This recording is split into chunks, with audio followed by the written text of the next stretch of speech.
This discussion is on the Ybor Fire and Westwaters Avenue Hotel fire on unfinished or renovated buildings. I'll list a couple advantages and disadvantages to fighting fires on renovated or unfinished buildings opposed to occupied buildings. And I also have an example, and I'll post a YouTube link for a fire that I looked up and found similar to these two. In the Ybor Fire and the Westwaters Avenue fire, both of them didn't have the protection systems in place and installed, causing issue for warning, early warning, which is important for the fire department for us to know that there is a fire, will help us get down there quicker and obviously put that fire out. And with some of the other safety systems and protection systems, sprinklers, that suppression will ultimately maybe put the fire out before we get there. On the Ybor fire, there was a listing of unfinished coatings, and these coatings in place will prevent fire spread, and since they weren't on, obviously the fire was able to spread more quickly.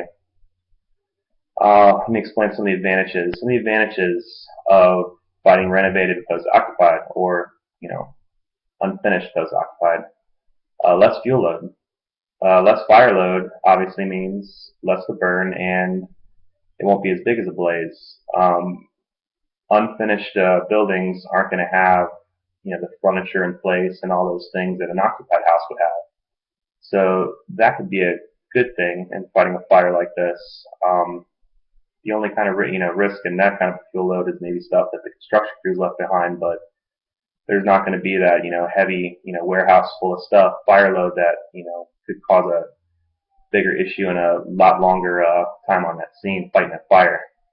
Another advantage is in unfinished buildings, there really isn't a risk of occupants in these buildings. There might be bums or vagrants that are stay behind, but for the most part, you're not going into an apartment filled with 100 people trying to do an evacuation or even worse, search and rescue on this larger scale building. So you can focus your fight on the fire and not on search and rescue. So that's a big advantage to fighting a renovated or an unfinished building fire. Some of the disadvantages were mentioned earlier: the fire protection systems not in place. These systems are extremely important to us as firefighters. They're the reason why we get the call to go out there sometimes in early stages of the fire, so that we can go out there and put the blaze out and less property loss.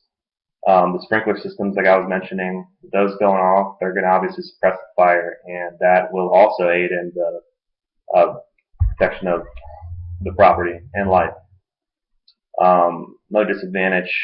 I think one of the biggest disadvantages is the risk of arson in a renovated or unfinished building. Arson is something that's been happening for a long time now, and on unfinished and renovated buildings, it's a lot easier for an arsonist to go out there and sneak in there and start a blaze and start a fire.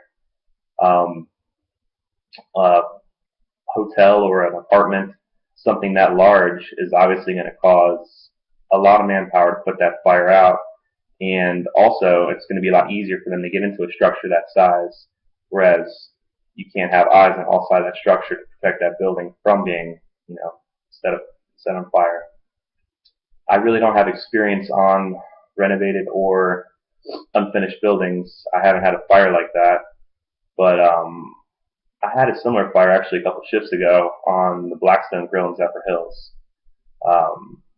We were actually driving by in the rescue and spotted a column coming from the building. We dropped our patient off. We obviously called it in. We got the call to go over there and be a rescue on scene with Zephyr Hills, and sure enough, it was a fire. A little over 25 to 40% in that range was burned. It was a kitchen fire, but there was no systems going off, which is similar to a renovated building or an unfinished building. So none of those systems were in place or going off or functioning properly at that time, causing us to go in there and do our job as firefighters and put that fire out, which was fun, but it did cause a loss of property, which is not good for those owners of that establishment. Other than that, I really don't have much experience on those fires, like I said, and I look forward to seeing some of the other posts. And if you want to take a look at that other post I have, I'll put the YouTube link for the fire that destroys Pullman apartments. Thank you very much.